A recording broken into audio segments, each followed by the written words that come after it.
Hello students, welcome to my YouTube channel Maths का अड्डा by Sakshi Chauhan. I hope you guys doing well and enjoying this session.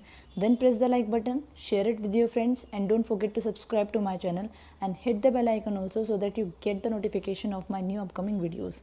So today I'll discuss 7.3 exercise which is based on the integration using trigonometric identities. So let's start the video. This is 7.3 exercise and today I'll discuss from the question number 16 onwards. Question number 16 says that find the integration of 10 to the power 4x dx. Students ऐसे question हम पहले भी कर चुके हैं जिसमें हमने find out किया था साइन की पावर 4x का इंटीग्रेशन एंड कॉस की पावर 4x का इंटीग्रेशन. ठीक है, उसी तरीके से हम 10 की पावर 4x का इंटीग्रेशन भी निकालेंगे. तो सबसे पहले क्या करेंगे, इस पावर को ब्रेक करेंगे 10 स्क्वायर में एंड 10 स्क्वायर के प्लेस पे आप क्या लिख सकते हो, sec square x minus 1 with the help of this formula 1 plus 10 square x is equals to sec square x. तो यहाँ से 10 स्क्वायर एक्स की वैल्यू क्या आ जाएगी, सीकेंड स्क्वायर एक्स माइनस 1. ठीक है, मल्टीप्लाई में क्या है 10 square x d x as it is. अब यहाँ पे ब्रैकेट है तो इसकी मल्टीप्लाई इसके साथ भी कर सकते हैं, हम इसके साथ भी कर सकते हैं. तो जब सीकेंड स्क्वायर एक्स की मल्टीप्लाई इसके साथ होगी तो क्या हो जाएगा, सीकेंड square x 10 square x minus 1 की मल्टीप्लाई इससे होगी तो क्या हो जाएगा 10 square x d x. Okay, अब स्टूडेंट्स यहाँ पे क्या करेंगे हम, अगर मैं इसको टी लूँ तो इसका डेरिवेटिव यहाँ पे रखा हुआ है. यूजिंग सब्सटीट्यूशन मेथड हम इसका इंटीग्रेशन इजीली फाइंड आउट कर सकते हैं. ठीक है, let's suppose this 10x is equals to t, differentiate them with respect to x, we get 10 का derivative with respect to x is sec square x and t का derivative with respect to x is dt by dx और dx को मैंने ले लिया left hand side. Okay, अब सी यहाँ पे क्या है 10 स्क्वायर एक्स का आपको इंटीग्रेशन निकालना है. 10 स्क्वायर एक्स का डायरेक्ट इंटीग्रेशन नहीं होता है तो सबसे पहले आप क्या करोगे, इसको कन्वर्ट करोगे इस फॉर्मूले की हेल्प से. तो 10 स्क्वायर एक्स की प्लेस पे क्या लिख सकते हो, सीकेंड स्क्वायर एक्स माइनस 1. ठीक है, secant square x minus 1 and secant square x का integration with respect to x क्या होता है 10x. 1 का integration with respect to x is x plus c. Okay, जब आपने यहाँ पे t पुट किया तो ये यहाँ पे क्या है dx. तो सीकेंड स्क्वायर एक्स डी एक्स के प्लेस पे, सीकेंड स्क्वायर एक्स डी एक्स के प्लेस पे आप क्या लिख सकते हो डी टी, और 10 को आपने माना है टी तो ये हो जाएगा 10 टी स्क्वायर. ओके, और टी स्क्वायर का integration with respect to t क्या हो जाएगा, पावर में 1 ऐड और उसी पावर से हम क्या कर देंगे divide, minus 10x minus minus क्या हो जाएगा बाद में प्लस प्लस सी. ओके, और टी किसको माना है आपने 10x को, तो substitute that value 10 cube x divided by 3 minus 10x plus c is the required answer, students. I hope it's clear. Now move on to the question number 17. Find the integration of sin cube x plus cos cube x divided by sin square x cos square x dx. तो ये क्या है denominator में और ये क्या है numerator में दो टर्म है. दैट मीन्स ये जो डिनोमिनेटर में जो टर्म है ये फर्स्ट वाली टर्म के साथ भी है और सेकंड वाली टर्म के साथ भी है. जब आप ये जो डिनोमिनेटर फर्स्ट वाले टर्म के साथ लोगे तो साइन स्क्वायर से साइन स्क्वायर कैंसिल आउट हो जाएगा, एक साइन बचेगा न्यूमरेटर में और डिनोमिनेटर में क्या बचेगा कॉस स्क्वायर एक्स. ठीक है, ऐसे ये डिनोमिनेटर जो है वो सेकंड वाली टर्म के साथ भी है तो यहाँ से कॉस स्क्वायर कैंसिल आउट हो जाएगा. न्यूमरेटर में बचेगा एक कॉस एक्स बचेगा और डिनोमिनेटर में क्या बचेगा sign square x d x. ठीक है, अब ये क्या हो चुका है sign upon cos square x plus cos x upon sine square x d x. अब स्टूडेंट साइन अपॉन कॉस के प्लेस पे आप क्या लिख सकते हो 10 और 1 अपॉन कॉस के प्लेस पे क्या लिख सकते हो सीकेंट एक्स, क्योंकि सीकेंट एक्स और कॉस एक्स एक दूसरे के क्या होते हैं रेसिप्रोकल. ठीक है, तो आप इसको ऐसे लिख सकते हो sine x upon cos x into 1 upon cos x. तो ये तो हो जाएगा 10x और ये हो जाएगा सीकेंट एक्स. ठीक है, same way cos upon sine क्या हो जाएगा कॉट और 1 अपॉन साइन क्या हो जाएगा कोसेक एक्स डी एक्स. ये हमने क्यों किया है, क्योंकि अब हमें इसका डायरेक्ट फॉर्मूला पता है. इसका इंटीग्रेशन क्या होता है secant x cot x cosec x d x का इंटीग्रेशन क्या होता है minus of cosec x plus c is the required answer. Students I hope it's clear. और आप इसको सब्सटीट्यूशन मेथड से भी सॉल्व कर सकते हो, इसको अलग और इसको अलग. इसका डेरिवेटिव देखो ऊपर रखा हुआ है, यहाँ पे भी अगर इसको लेट करोगे टी तो इसका डेरिवेटिव ऊपर रखा है, तो आप उस तरीके से भी सॉल्व कर सकते हो. Okay, now move on to the question number 18. Find the integration of cos 2x plus 2 sin square x upon cos square x dx. अब स्टूडेंट्स यहाँ पे देखो एंगल x है, यहाँ पर भी x है, लेकिन यहाँ पर क्या है 2x है, तो हम इसको चेंज कर सकते हैं इस फॉर्मूले की हेल्प से. cos 2x is equal to क्या होता है 2 cos स्क्वायर एक्स माइनस 1. लेकिन हमने यही वाला फॉर्मूला यहाँ पे क्यों यूज़ किया है, ये वाला भी तो यूज़ कर सकते थे. अभी देखेंगे कि क्यों यूज़ नहीं किया है. तो ये हो जाएगा 2 cos square x minus 1 plus ये वाली term as it is and denominator में भी एज इट इज़। अब यहाँ पर देखो अगर मैं 2 कॉमन ले लूँ तो यहाँ पे cos square x plus sign square x बनेगा विच इज़ 1। ओके, ये वाला फॉर्मूला लेने पर यहाँ पे ये वाली टर्म नहीं बचती, इसलिए हमने ये वाला फॉर्मूला नहीं लिया है। तो हमने कौन सा फॉर्मूला लिया है, जहाँ पे साइन स्क्वायर तो क्वेश्चन में गिवन ही था, लेकिन हमने फॉर्मूले में वो वाला फॉर्मूला यूज़ करने की कोशिश की है जहाँ पे आपको क्या मिल रहा है, कॉस स्क्वायर एक्स, ताकि sign square x plus cos square x क्या बन जाए, 1। ओके, तो ये 1 बन गया। 2 माइनस 1 इज़ 1 डिवाइड में cos square x, and 1 upon cos square x का मतलब क्या है, secant square x, and secant square x का integration with respect to x क्या होता है, 10x plus C is the required answer, students. I hope it's clear. Question number 19 is find the integration of 1 upon sin x cos की power 3x dx. Students, this is the tricky question. कैसे tricky question समझते हैं सबसे पहले इसको। तो जब कभी भी sin और cos में आपको इंटीग्रेशन गिवन है और सब्सटीट्यूशन मेथड या फिर कोई और मेथड लगाने के बाद भी आप उसको सॉल्व नहीं कर पा रहे हो, तो आप क्या करोगे, उसको चेंज करने की कोशिश करो tan और सीकेंट एक्स में, ठीक है। तो इसीलिए ये ट्रिकी क्वेश्चन है। तो मैंने तो यहाँ पे डायरेक्ट लिख दिया कि डिवाइड किया है मैंने यहाँ पे cos की पावर 4x से न्यूमरेटर और डिनोमिनेटर में। तो समझते हैं क्यों किया है। तो जब आप इसको tan और सीकेंट में कन्वर्ट करोगे तो कैसे करोगे, साइन अपॉन cos होता है तब tan बनता है, ठीक है। लेकिन यहाँ पर tan बनाने के लिए मुझे क्या करना पड़ेगा, cos से डिवाइड करना पड़ेगा, तभी तो tan बनेगा।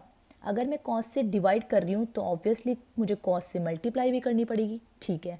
तो ये तो बन जाएगा साइन अपॉन cos, ये बन जाएगा 10x, और यहाँ पर क्या हो जाएगा cos की पावर 3 एंड cos की पावर 1 विच इज़ cos की पावर 4x, ठीक है। और 1 अपॉन cos की पावर 4x क्या होता है, सीकेंट की पावर 4x, क्योंकि सीकेंट और cos एक दूसरे के क्या होते हैं, रेसिप्रोकल। तो ये चेंज हो चुका है इसमें, ठीक है। आप इस तरीके से भी सोच सकते हो।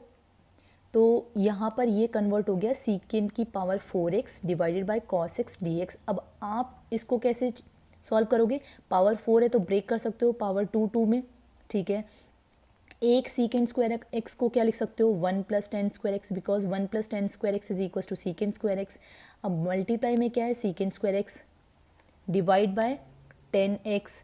अगर आप इसमें से बताओ किसको t लोगे, कि उसका डेरिवेटिव रखा हुआ है। ऑब्वियसली अगर 10 को लोगे आप t तो उसका डेरिवेटिव यहाँ पे रखा हुआ है ताकि कैंसिल आउट हो सके। तो differentiate them with respect to x, we get 10 का क्या हो जाएगा सीकेंट x और t का dt बाई dx। dx को मैंने शिफ्ट कर दिया लेफ्ट हैंड साइड, ओके। अब 10 को आपने माना है t, तो ये हो जाएगा 1 प्लस टी स्क्वायर डिवाइड में t, और सीकेंट स्क्वायर x dx के प्लेस पे क्या आ जाएगा यहाँ से dt, ठीक है। अब ये जो t है वो इस वाली टर्म के साथ भी है, फर्स्ट वाली टर्म के साथ भी और सेकंड वाली टर्म के साथ भी है। जब फर्स्ट वाली टर्म के साथ लिखोगे तो क्या हो जाएगा 1 अपॉन टी, और सेकंड वाली टर्म के साथ क्या हो जाएगा t square upon t which is t. 1 upon t का integration with respect to d t क्या हो जाएगा लॉग टी, और t का difference integration with respect to t is t square by 2 plus c. अब t की value put कर दो विच इज़ 10x, तो ये हो जाएगा log 10x 10 square x divided by 2 plus c is the required answer, students. I hope it's clear. Now move on to the question number 20. Find the integration of cos 2x divided by cos x plus sin x whole square dx. Students यहाँ पे देखो angle x है, यहाँ पर भी x है, लेकिन यहाँ पे क्या है 2x है, and we have the formula of cos 2x is equals to cos square x minus sine square x, ठीक है। ये वाला फॉर्मूला क्यों लगाएं, क्योंकि यहाँ पे क्या दोबारा ये फॉर्मूला बन रहा है a square minus b square का which is a plus b and minus b, और यहाँ से एक टर्म कैंसिल आउट हो जाएगी, इसलिए हमने ये वाला फॉर्मूला लगाया। अदरवाइज तो हम 2 cos स्क्वायर एक्स माइनस 1 या 1 माइनस 2 साइन स्क्वायर एक्स वाला फॉर्मूला भी लगा सकते थे, लेकिन यहाँ पे डिनोमिनेटर में cos x plus sine x दोनों था, तो इसलिए हमने ये वाला फॉर्मूला लगा दिया। तो ये फॉर्मेट बन रहा है a square minus b square का which is a plus b a minus b, तो cos x plus sine x and cos x minus sine x divided by cos x plus sine x का whole square.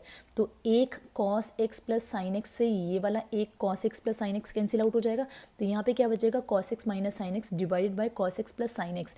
अगर आप इसको ध्यान से देखो, अगर मैं सब्सटीट्यूशन मेथड से इसको t ले लूँ तो उसका डेरिवेटिव ऊपर रखा हुआ है। तो using substitution method let suppose cos x plus sine x is equals to t, differentiate them with respect to x। cos का क्या हो जाएगा माइनस साइन, एंड साइन का हो जाएगा cos, t का differentiation with respect to x is dt by dx और dx को मैंने ले लिया लेफ्ट हैंड साइड। ओके, तो ये देखो डिनोमिनेटर ये न्यूमरेटर बन रहा है cos x minus sine x d x, cos x minus sine x d x के प्लेस पे क्या लिख सकती हूँ मैं dt।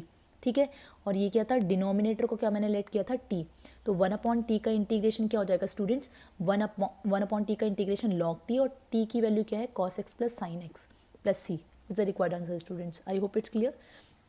Now move on to the question number 21, find the integration of sine inverse cos x dx। And हमने second chapter inverse trigonometric function में ये फॉर्मूला पढ़ा था sine square x plus cos square x is equals to pi by 2, तो इस फॉर्मूले का यहाँ पे हम यूज़ करेंगे। ठीक है, तो साइन, अगर मैं इसको इससे कंपेयर करूँ तो ये क्या है साइन एक्स, मतलब ये इसके प्लेस पे क्या लिख सकती हूँ pi by 2 minus cos inverse x, तो pi by 2 minus cos inverse x क्या है यहाँ पे, अगर आप इसको इससे कंपेयर करो तो एक्स की वैल्यू क्या है कॉस एक्स, तो ये हो जाएगा कॉस एक्स। ठीक है, कॉस से कॉस इनवर्स कैंसिल आउट हो जाएगा, हमारे पास क्या बचेगा यहाँ पर एक्स। ठीक है, और पाई बाय 2 क्या है कांस्टेंट है, कांस्टेंट का integration with respect to x क्या हो जाएगा, कांस्टेंट बाहर आ जाता है, और एक्स माइनस एक्स स्क्वायर का integration x square by 2 plus c is the required answer students. I hope it's clear. Now move on to the question number 22, which is very important question from your examination point of view. So question number 22 says that find the integration of 1 upon cos x minus a cos x minus b dx। अब students इस question में एक trick है, वो क्या है, आपको क्या करना है, जो cos का डेरिवेटिव है, cos का डेरिवेटिव क्या होता है माइनस साइन, लेकिन माइनस साइन के साथ नहीं, बिना माइनस साइन के साथ, विदाउट माइनस साइन के साथ आपको क्या करना है, साइन से मल्टीप्लाई और डिवाइड करना है, और एंगल क्या लेना है एक्स माइनस बी। ओके, तो साइन एक्स माइनस बी से आपको मल्टीप्लाई करनी है और साइन एक्स माइनस बी से ही आपको क्या करना है डिवाइड करना है, ताकि ये जो इंटीग्रेशन है वो बैलेंस में रहे। ओके, अब देखो यहाँ पे डिनोमिनेटर में जो एंगल है वो क्या है एक्स माइनस ए और एक्स माइनस बी है, लेकिन हमने जो एंगल लिया है वो क्या लिया है एक्स ए माइनस बी, तो हमें x के साथ चाहिए, तो हमें कुछ अगर ऐड करना है तो वही चीज़ हमें सब्ट्रैक्ट भी करनी पड़ेगी, तो हम क्या करेंगे माइनस एक्स और प्लस एक्स कर देंगे ताकि ये बैलेंस रहे। ओके, अब हमें यहाँ पे देखना है कि ये जो माइनस एक्स है और प्लस एक्स है वो ए के साथ लेना है या बी के साथ लेना है, वो डिसाइड करेगा ये डिनोमिनेटर के एंगल्स। अब जो डिनोमिनेटर का एंगल है एक क्या है एक्स माइनस बी है, तो माइनस बी के साथ क्या है पॉजिटिव एक्स है। ठीक है, तो बचा क्या माइनस एक्स, तो माइनस एक्स क्या होगा ए के साथ होगा, लेकिन यहाँ पर क्या है पॉजिटिव एक्स है और माइनस ए है, तो यहाँ तो माइनस ए था ही नहीं, यहाँ पे तो पॉजिटिव ए था, मतलब इसका उल्टा है, तो हम यहाँ पर भी इसका उल्टा ही ले लेंगे, मतलब पॉजिटिव एक्स है तो हम क्या लेंगे इसके साथ नेगेटिव एक्स। ठीक है, लेकिन ये वाला जो एंगल है वो बैलेंस में है। ओके, अगर आप अब इसको ध्यान से देखो, ये हो गया ए और ये हो गया बी, तो साइन ए प्लस बी का फॉर्मेट बन रहा है which is sine a cos b plus cos a sine b. Okay, तो अब यहाँ पे बस फॉर्मूला लगा देते हैं, तो क्या हो जाएगा यहाँ पे साइन ए का मतलब क्या है साइन ए माइनस एक्स, तो ये देखो यहाँ पे क्या हो जाएगा sign a minus x cos, अभी मैं बताती हूँ ये माइनस साइन कैसा है, कॉस बी का मतलब क्या है x minus b, cos x minus b plus cos a मतलब x minus a, sine b मतलब x minus b. Okay, denominator में एज इट इज़ और मल्टीप्लाई में जो 1 upon sine a minus b था वो भी एज इट इज़। अब स्टूडेंट्स हमारे पास क्या होता है साइन माइनस एक्स क्या होता है माइनस ऑफ साइन एक्स, ये होता है, तो हम क्या लेंगे, अगर मैं इसको लिख लूँ साइन माइनस एक्स है तो माइनस कॉमन ले लूँ अगर मैं, तो क्या हो जाएगा एक्स माइनस ए। ठीक है, तो ये कुछ इस तरीके का फॉर्मेट बन रहा है, तो माइनस एक्स होता है तो माइनस साइन बाहर आ जाता है और ये क्या बनेगा एक्स माइनस ए। ठीक है, तो इसलिए माइनस साइन बाहर और साइन एक्स माइनस ए, और ये वाली term as it is. Okay, लेकिन ये कॉस के साथ नहीं होता, कॉस माइनस एक्स क्या हो जाता है कॉस एक्स, तो यहाँ से भी अगर हम माइनस साइन कॉमन ले ले तो ये क्या बन जाएगा कॉस, अगर माइनस साइन कॉमन ले ले तो एक्स माइनस ए, तो कॉस एक्स माइनस ए ही बचेगा, क्योंकि यहाँ पे कॉस के साथ माइनस साइन नहीं आता है जब एंगल में माइनस हो तो। ठीक है, इसके बाद अब ये एक टर्म बन गई और ये दूसरी टर्म बन गई, और डिनोमिनेटर में ये है, तो डिनोमिनेटर में जो ये वाली टर्म है वो फर्स्ट वाली टर्म के साथ भी है और सेकंड वाली टर्म के साथ भी है। जब आप फर्स्ट वाली टर्म के साथ लोगे ये डिनोमिनेटर, तो cos x minus b cancel out हो जाएगा, बचेगा क्या साइन अपॉन कॉस, और देखो एंगल भी दोनों का सेम है, तो साइन अपॉन कॉस क्या हो जाएगा 10, एक्स माइनस ए एंगल है माइनस साइन आ गया, प्लस अब ये जो सेकंड वाली टर्म के साथ है ये डिनोमिनेटर ये सेकंड वाली टर्म के साथ भी है, तो देखो यहाँ पे क्या चीज़ सेम आ रही है, एक्स माइनस बी तो कॉमन नहीं आ, मतलब ये तो कैंसिल आउट नहीं हो सकता, ये दोनों कैंसिल आउट हो सकते हैं, क्योंकि कॉस ए माइनस बी का मतलब क्या है कॉस एक्स माइनस ए ही है, ठीक है, क्योंकि माइनस साइन कॉमन लोगे तो उस पर कोई फर्क नहीं पड़ेगा। तो ये वाली टर्म इससे कैंसिल आउट हो जाएगी, बचेगा क्या, साइन अपॉन कॉस, और देखो एंगल क्या है, एक्स माइनस बी, तो साइन अपॉन कॉस इज 10 और एंगल क्या है, एक्स माइनस बी। ओके, और मल्टीप्लाई में 1/sin a minus b as it is चलता आ रहा है। अब आपको पता है इंटीग्रेशन ऑफ 10x क्या होता है, लॉग सीकेंट x होता है प्लस सी। ओके, तो यहाँ पर क्या हो जाएगा, मल्टीप्लाई में 1/sin a minus b as it is, minus sine है, माइनस साइन लग जाएगा, 10 का इंटीग्रेशन क्या हो जाएगा, लॉग सीकेंट x, तो लॉग सीकेंट x क्या है यहाँ पे, x माइनस ए, प्लस फिर दोबारा 10x का इंटीग्रेशन क्या हो जाएगा, log secant x, secant x, तो लॉग सीकेंट x क्या है यहाँ पे, x minus b plus c. Okay, अब स्टूडेंट्स आपके पास लॉग की प्रॉपर्टी होती है जो कि आपने क्लास 11th में पढ़ी थी, log a minus log b क्या होता है, जो भी माइनस में होता है वो कहाँ चला जाता है, डिनोमिनेटर में। ठीक है, तो देखो यहाँ पे log a minus log b कुछ इस तरीके का फॉर्मेट बन रही है, तो क्या हो जाएगा, लॉग a अपॉन b, तो लॉग ये वाली टर्म न्यूमरेटर में, जो माइनस वाली टर्म है वो आ जाएगी डिनोमिनेटर में प्लस सी। ओके, तो इंटीग्रेशन आपके पास क्या आ चुका है, 1/sin a minus B log, ये क्या हो जाएगा, ये उल्टा है ना, मतलब कॉस और सीकेंट क्या होते हैं, एक दूसरे के रेसिप्रोकल होते हैं, तो आप इसको लिख सकते हो, ये सीकेंट कॉस में चेंज हो जाएगा, तो ये नीचे आ जाएगा ये वाला एंगल, तो इसको हम लिख सकते हैं कॉस x माइनस बी, और इसको ऊपर लिख सकते हैं cos a minus b. Okay, क्योंकि ये हो जाएगा 1/cos x माइनस, यहाँ पे मैं लिख देती हूँ 1/cos x minus B upon 1/ इसको लिख सकते हैं कॉस x माइनस ए, तो ये वाली टर्म ऊपर चली जाएगी और ये नीचे आ जाएगी, तो x माइनस ए ऊपर आ गई और x माइनस बी नीचे आ गई। ठीक है, this is your required answer students, I hope it's clear.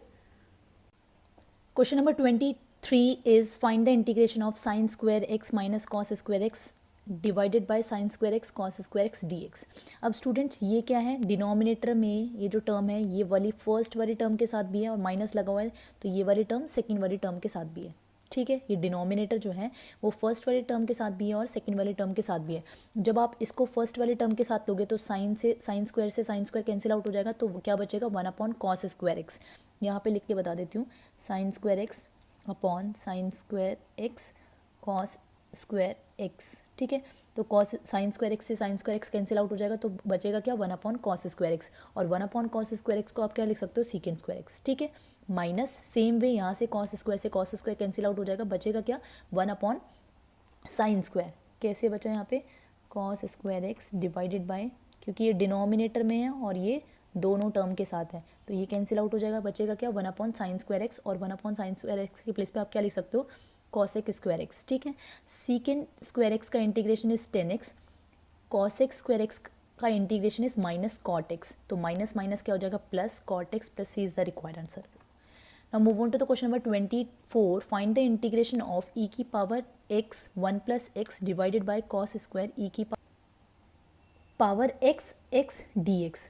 अब स्टूडेंट्स इसको सॉल्व करने के लिए हम क्या करेंगे, सबसे पहले देखते हैं कि यहाँ पे सब्स्टिट्यूशन मेथड लग सकता है या नहीं लग सकता। तो आप न्यूमरेटर को तो कोई टी लेट नहीं कर सकते क्योंकि डिनोमिनेटर में तो उसका डेरिवेटिव रखा हुआ ही नहीं है, लेकिन अगर आप इस एंगल को टी ले लेते हो तो उसका डेरिवेटिव ऊपर रखा हुआ है। कैसे रखा हुआ है चेक करते हैं। मोस्ट ऑफ द केसेस में हम यही करते हैं, जो भी ट्रिग्नोमेट्रिक फंक्शन, एक्सपोनेंशियल फंक्शन का जो भी पावर होती है या फिर एंगल होता है, उसको आप क्या ले लेते हो, टी ले लेते हो, और उसका डेरिवेटिव कहीं आसपास ही रखा होता है। So let suppose this angle is equals to t, differentiate them with respect to x, we get first function as it is, derivative of the second function which is 1 plus second function as it is, and the derivative of e की power x is e की power x। t का differentiation with respect to x is dt by dx, और dx मैंने ले लिया left hand side. अब यहाँ से अगर आप e की पावर x कॉमन ले लेते हो तो क्या बचेगा अंदर, 1 + x, और यहाँ पे dx is equal to dt। तो ये देखो सेम एज न्यूमरेटर बन रहा है, तो e की पावर x 1 + x dx की प्लेस पे आप क्या लिख सकते हो, dt, और cos स्क्वायर इसको आपने क्या माना था, t, तो ये हो जाएगा secant square t, and secant square t का integration is 10t + c, t के प्लेस पे t की वैल्यू पुट कर दो विच इज e की पावर x इंटू एक्स, सो 10 e की power x into x plus c is the required answer students. I hope it's clear. Please do like, share and subscribe, and thanks for watching.